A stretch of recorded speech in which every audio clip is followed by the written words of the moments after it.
L'Union européenne à la rescousse de Chypre. La zone euro et le FMI se sont finalement mis d'accord sur un plan d'aide de 10 milliards d'euros pour l'île. En échange, Nicosie doit mettre en place une taxe exceptionnelle sur les dépôts bancaires. Cette taxe doit permettre à Chypre de récolter près de 6 milliards d'euros. Chypre est le 5e pays de la zone euro à bénéficier d'un plan d'aide international. Conséquence directe de ce plan d'aide, les Chypriotes ont massivement tenté de retirer leur argent avant que la taxation des dépôts bancaires ne soit mise en place. Il n'a fallu que quelques heures pour que la plupart des distributeurs de l'île soient à sec. Quant au retrait et au virement en ligne, la banque chypriote les a tout simplement suspendus. En bref, 3 ans après avoir racheté le magasin Harrods, le Qatar continue à investir au Royaume-Uni. Selon le Sunday Times, le pays envisagerait de racheter le groupe Marks & Spencer pour 8 milliards de livres. Les bonnes nouvelles s'enchaînent pour Airbus. Ce week-end, l'avionneur européen a signé un contrat de 9,3 milliards de dollars avec la compagnie Turkish Airlines pour 82 appareils de type A320. Et aujourd'hui, c'est la compagnie indonésienne Lion Air qui a acheté 234 avions A320 pour un montant total de 18,4 milliards d'euros. C'est le plus gros contrat jamais signé dans l'histoire de l'aviation civile. Bienvenue sur le plateau de Focus Eco. Aujourd'hui, nous allons parler du carry trade. Et pour cela, nous avons invité Sandrine Ouri-Aron, que vous connaissez tous, et Ben Amoyal. D'ailleurs, vous êtes très connu aussi depuis le temps.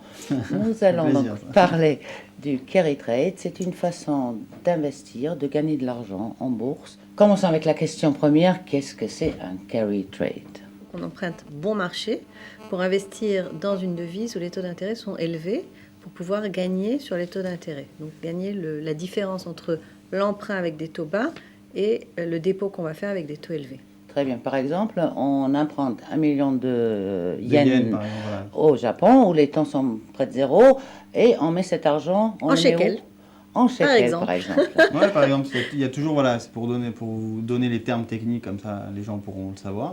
Il y a la devise ce qu'on appelle la devise de funding, donc en l'occurrence ça peut être le yen, parce que les taux sont très bas. Et la devise de carry, donc en l'occurrence ça peut être le shekel, la lire turque, le peso mexicain, enfin peu importe. Ça veut dire la devise dans laquelle on va investir, voilà. qui porte l'investissement. Donc en fait l'idée c'est de convertir déjà, parce qu'il y a déjà le change à faire, hein, de convertir le yen en shekel, de placer les shekels, et au moment où on doit débloquer le crédit qui a été fait de l'autre côté, enfin l'emprunt qui a été fait de l'autre côté, reconvertir en yen. Est-ce que c'est une manière d'investir qui est réservée aux spécialistes, ou est-ce que Oui, c'est réservé aux spécialistes. C'est principalement les grosses banques, JP Morgan, HSBC, les grosses banques, ou des hedge funds qui vont utiliser cette technique. Parce qu'il y a quand même un risque, aujourd'hui, un risque qui existe et qui est important sur les marchés. Si, par exemple, on emprunte, on reprend le yen, on va emprunter en yen, ou dans n'importe quelle devise où les taux sont très bas, ça peut être également l'euro. Donc, on va emprunter une devise à un taux d'intérêt bas.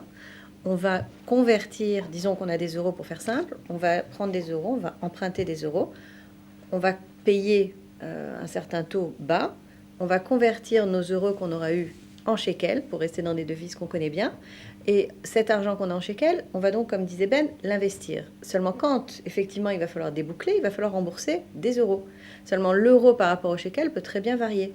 Donc on peut se retrouver finalement avec, disons, une dévaluation de l'euro, ou une dévaluation du shekel, enfin les devises vont bouger l'une par rapport à l'autre, et le gain qu'on aura fait sur les taux d'intérêt qui va être de quelques pourcents, on peut très bien le perdre quand on va devoir reconvertir nos shekels en euros. On peut se retrouver avec moins d'euros. En l'occurrence, si l'euro est devenu plus cher, en l'occurrence, vous devez racheter des euros, donc vous devez les payer plus cher que ce que vous les avez payés au début. Donc c'est pas bon. On joue donc sur les deux tableaux. On joue d'un côté sur les taux d'intérêt et de l'autre sur les devises. Est-ce qu'il y a beaucoup, à part les banques ou les hedge funds, est-ce qu'il y a des particuliers qui vous demandent de faire ce genre d'investissement ? Non. Non, alors pourquoi ils ne nous le demandent pas ? Parce que, bon, déjà, c'est les montants qui sont en jeu. On ne peut pas faire ça avec 500 euros ou 1000 euros ou 2000 euros. Combien il faudrait pour faire une opération de carry trade, pour pouvoir gagner quelques pourcentages, je pense au-delà, à peu près à partir d'1 million. Et c'est vrai que nous, on ne recommande pas de faire des investissements vraiment uniquement sur le forex ou uniquement sur le carry trade. Donc, ce n'est pas des investissements qu'on ferait. Mais en l'occurrence, par contre, ce qui est possible, c'est de faire ce qu'on appelle du carry trade, mais sur la courbe des taux. Donc c'est un autre type de carry trade. C'est pas sur de la devise, mais c'est sur des taux. C'est ce que font les banques tous les jours, par exemple. C'est-à-dire que elles vont vous prêter à long terme. Donc vous allez payer 5% parce que vous empruntez sur 30 ans. Mais elles vont se financer. Sur 0%. Sur 1 an, 2 ans, 3 ans, sur 0%. Donc quand la courbe des taux, si vous voulez, est positive, donc elle n'est pas inversée, il y a un carry trade qui est fait naturellement par les banques et par toute personne qui prête de l'argent, prend de la dette, renégocie de la dette, etc. Donc, vous dites investir en shekel, ça veut dire le shekel en Israël, on a des intérêts intéressants en ce moment? Certainement plus intéressant que ce qu'on a en Europe ou même sur le dollar. sûr, ouais. Parce qu'en Europe, on est quasiment à zéro, quoi. Sur le dollar aussi. Ouais, sur le dollar, c'est...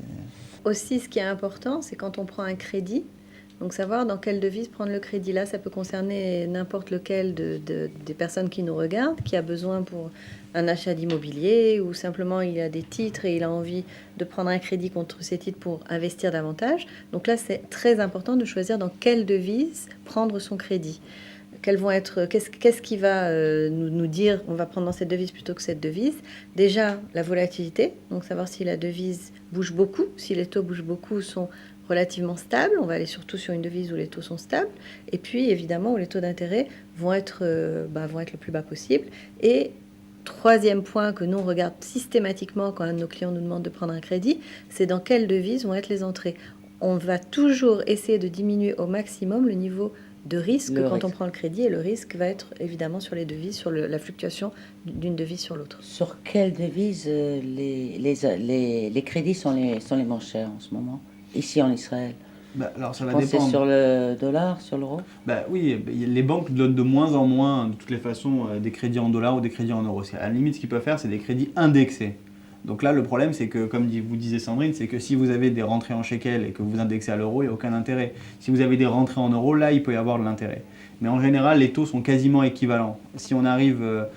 c'est vrai que si on prend de l'indexé à l'euro, on peut avoir quand même des taux plus intéressants. Mais c'est vraiment au cas par cas parce que vous avez quand même un risque de change. Alors vous n'avez pas un risque sur les taux, enfin vous avez des taux plus bas si vous voulez, mais il peut être complètement offseté par le fait que vous allez devoir rembourser plus si l'euro vous pouvez également gagner. Imaginez, vous prenez un crédit 300 000 euros aujourd'hui à un taux X, dans 10 ans l'euro est tombé de 20%, votre crédit, vous avez donc gagné 20%.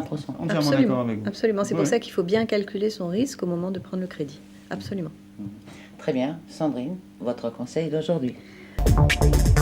Alors mon conseil d'aujourd'hui, ça va être, comme je le disais, au niveau des crédits, donc de faire très attention, parfois de diversifier ses crédits dans plusieurs devises ou de diversifier au moins sur plusieurs maturités, prendre des taux variables, prendre des taux fixes. Donc au niveau des crédits, toujours être très attentif à ce que l'on choisit et toujours demander conseil à sa banque ou à son conseiller financier. Merci beaucoup merci Ben Amouyal, merci Sandrine, et on se voit demain pour un autre Focus Eco.